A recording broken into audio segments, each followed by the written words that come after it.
اللہ کے حبیب فرماتے میرے حوض کوثر پہ نہ آئے، تو سخت ہو کے بیٹھ گیا ہے، تو کہتا ہے میرے سے پہلے سنے، میں آپ کو بتاؤں اس نے میرے ساتھ کیا کیا، اور ٹھہر جا، اگر حساب کتاب کے بعد معافی والا اصول رکھ لیا جائے کہ پہلے حساب کتاب ہوگا، غلطیوں کا مداوع ہوگا، پھر معافی ہوگی، تو یہی حساب اگر رب کریم بندوں کے ساتھ کرے تو پھر میں اور آپ کدھر جائیں گے؟ تو اس سادی بات پہ آ جاؤ نا، تو 2 جملوں میں حضور نے سمجھائی ہے، فرمایا تم رب کے بندوں کو معاف کر دو، اللہ تمہیں معاف کر دے گا۔ ہمیں پتہ ہوتا ہے ہم سے کون ناراض ہے، ہمیں خبر ہوتی ہے ہم نے کس کو تکلیف دی، ہمیں پتہ ہوتا ہے کس نے ہمارے لہجوں سے پریشانی پائی ہے، کون ہے جو ہماری وجہ سے اذیت کا شکار ہے، تو اس سے جا کے معافی مانگے،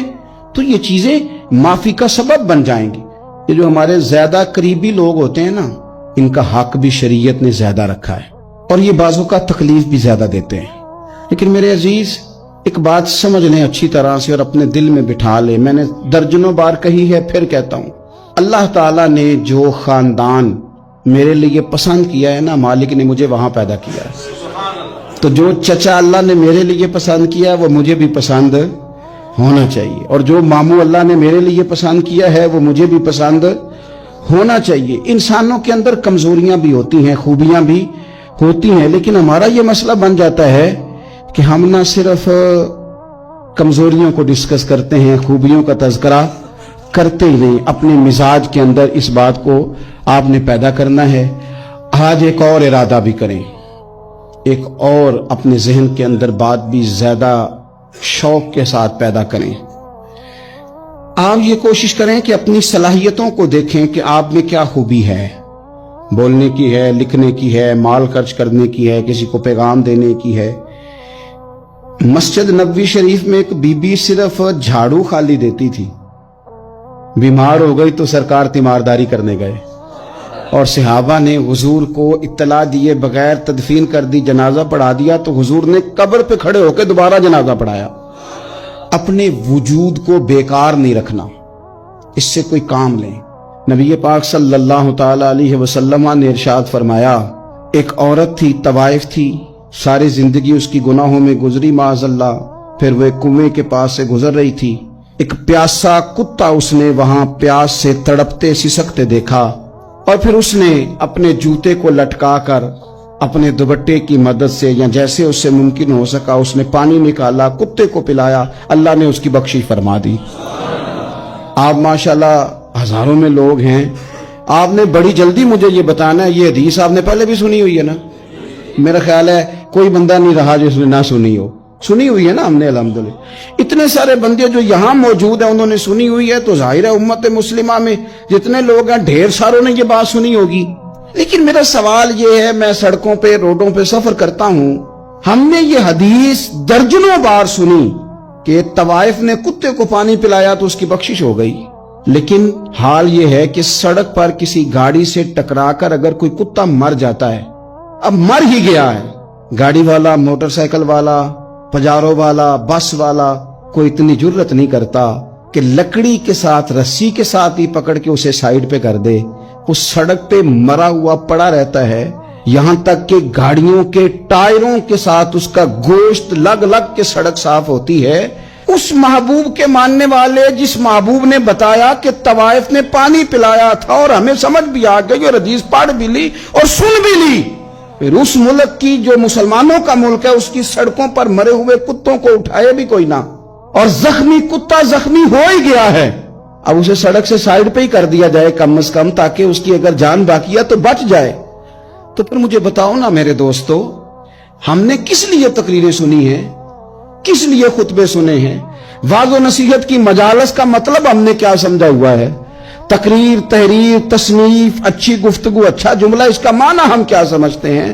کہ رب کریم نے ہمیں جتنا دین کا فہم دیا ہے، سمجھ دی ہے، علم دیا ہے، ہم ارادہ کرتے ہیں اب ہم صرف سنیں گے نہیں، پڑھیں گے نہیں، صرف بیان ہی نہیں کریں گے، ہم عمل بھی کریں گے۔ کوئی تھوڑا سا نا عمل کا رستہ بھی تو میرے عزیز ہونا چاہیے۔ اب مطلب بہت ساری جگہوں پہ جانے کا موقع ملتا ہے تو لوگ کہتے ہیں پیر صاحب ناراض نہ ہونا، ہم نے بڑا بندوبست کیا ہوا ہے، تقریر ذرا نہ 1.25 گھنٹہ کرنا، تو میں کہتا ہوں مثلاً آپ مجھے بتائیں نا 1.25 گھنٹہ تقریر کرا کے آپ نے کیا کرنا ہے؟ اگر تو آپ نے اس لیے بلایا ہے کہ جناب ایک بات سنیں گے، ایک واز ہوگا، سر دھنیں گے، تو وہ تو مجھے آتا ہی نہیں. تو میں تو مختصر بات کروں گا اور اتنی کروں گا جس کی ضرورت محسوس کروں گا. لمبی چوڑی تقریروں کا کیا مطلب ہے؟ ہم کیا چاہتے ہیں سوائے اس کے کہ جناب بات بڑی اچھی کانوں کو لگ رہی ہے، مزہ بڑا آ رہا ہے، تو آپ نے لیا کیا؟ نتیجہ کیا نکلا؟ میرے رسول پاک علیہ السلام